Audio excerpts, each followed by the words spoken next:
Hubungan Indonesia dan Amerika Serikat selama ini dikenal relatif stabil dan pragmatis.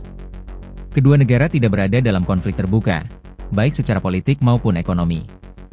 Kerjasama di bidang perdagangan, investasi, dan teknologi terus berjalan, disertai pertemuan rutin serta pernyataan resmi yang cenderung menekankan kemitraan strategis. Namun, di balik hubungan yang tampak tenang tersebut, berlangsung dinamika kepentingan dagang yang tidak selalu terlihat ke publik. Indonesia dan Amerika Serikat saling menjaga posisi, menguji batas, dan menakar risiko melalui negosiasi kebijakan yang bersifat teknis, bertahap, dan kerap berlangsung senyap. Konteks hubungan dagang. Amerika Serikat memandang Indonesia sebagai mitra penting di Asia Tenggara.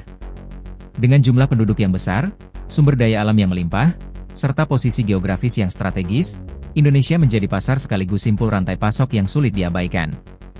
Bagi Indonesia, Amerika Serikat merupakan sumber teknologi, modal, dan akses ke pasar bernilai tinggi. Keterkaitan ini membuat kedua negara saling membutuhkan. Namun, hubungan dagang antar negara besar jarang sepenuhnya bebas dari perbedaan kepentingan.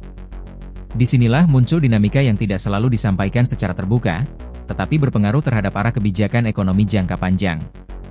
Perbedaan kepentingan yang mendasar. Amerika Serikat menempatkan kepastian hukum, keterbukaan pasar, serta perlindungan investasi sebagai prioritas utama. Perusahaan-perusahaan asal-as membutuhkan regulasi yang stabil, dapat diprediksi, dan selaras dengan standar internasional agar aktivitas bisnis mereka berjalan efisien. Indonesia, di sisi lain, memandang kebijakan dagang sebagai alat pembangunan. Regulasi tidak hanya ditujukan untuk memudahkan investasi, tetapi juga untuk mendorong nilai tambah di dalam negeri, melindungi industri lokal, dan menciptakan lapangan kerja. Pendekatan ini mencerminkan keinginan Indonesia untuk tidak berhenti sebagai pemasok bahan mentah dalam rantai ekonomi global. Perbedaan tujuan yang sama-sama rasional inilah yang menjadi sumber gesekan senyap. Kepentingan efisiensi global seringkali berhadapan dengan kebutuhan pembangunan domestik yang lebih inklusif dan berjangka panjang. Bentuk tekanan yang tidak terlihat. Tekanan dalam hubungan dagang Indonesia dan Amerika Serikat jarang muncul dalam bentuk pernyataan keras atau kebijakan frontal.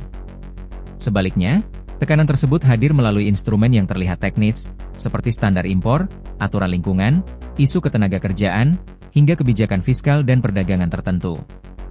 Setiap aturan dan penyesuaian kebijakan membawa pesan implisit mengenai kepentingan yang ingin dijaga. Bahasa diplomasi tetap digunakan, namun di baliknya terdapat perhitungan strategis yang cermat dari masing-masing pihak.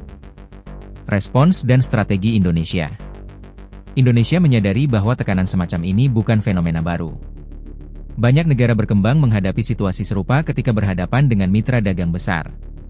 Tantangan utamanya adalah merespons secara tenang dan terukur, tanpa memicu gejolak ekonomi yang dapat berdampak langsung pada masyarakat.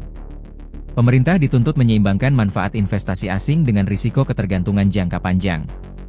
Setiap kebijakan dagang yang diambil saat ini akan membentuk struktur ekonomi Indonesia di masa depan, termasuk daya saing industri dan ketahanan ekonomi nasional. Dampak bagi dunia usaha dan masyarakat. Bagi masyarakat luas, dinamika tekanan dagang seringkali terasa jauh dan abstrak.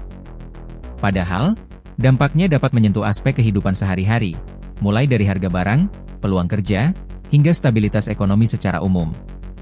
Pelaku usaha biasanya menjadi pihak pertama yang merasakan dampak ketidakpastian kebijakan. Ketika sinyal dagang menjadi ambigu, keputusan investasi cenderung ditunda, ekspansi melambat, dan strategi bisnis menjadi lebih konservatif. Dalam jangka panjang, kondisi ini dapat berpengaruh pada penciptaan lapangan kerja dan pertumbuhan ekonomi. Dimensi geopolitik. Hubungan dagang Indonesia dan Amerika Serikat juga tidak terlepas dari konteks geopolitik yang lebih luas. Stabilitas kawasan Asia Tenggara, posisi Indonesia di tingkat global, serta dinamika persaingan kekuatan besar ikut memengaruhi pendekatan kedua negara. Bagi Amerika Serikat, Indonesia bukan sekadar mitra ekonomi, tetapi juga bagian penting dari keseimbangan kawasan. Bagi Indonesia, posisi sebagai pasar besar memberi daya tawar, namun daya tawar tersebut perlu digunakan secara hati-hati agar tidak menimbulkan risiko baru. Analisis umum, ujian kedewasaan ekonomi. Secara umum, situasi ini mencerminkan fase penting dalam perjalanan ekonomi Indonesia. Tidak ada pemenang atau pihak yang kalah secara mutlak.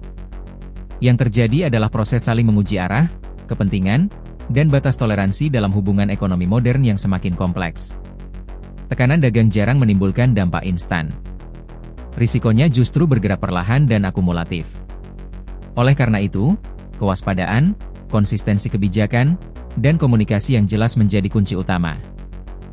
Dengan strategi yang tenang, adaptif, dan berpihak pada kepentingan jangka panjang, tekanan dapat dikelola tanpa berubah menjadi krisis.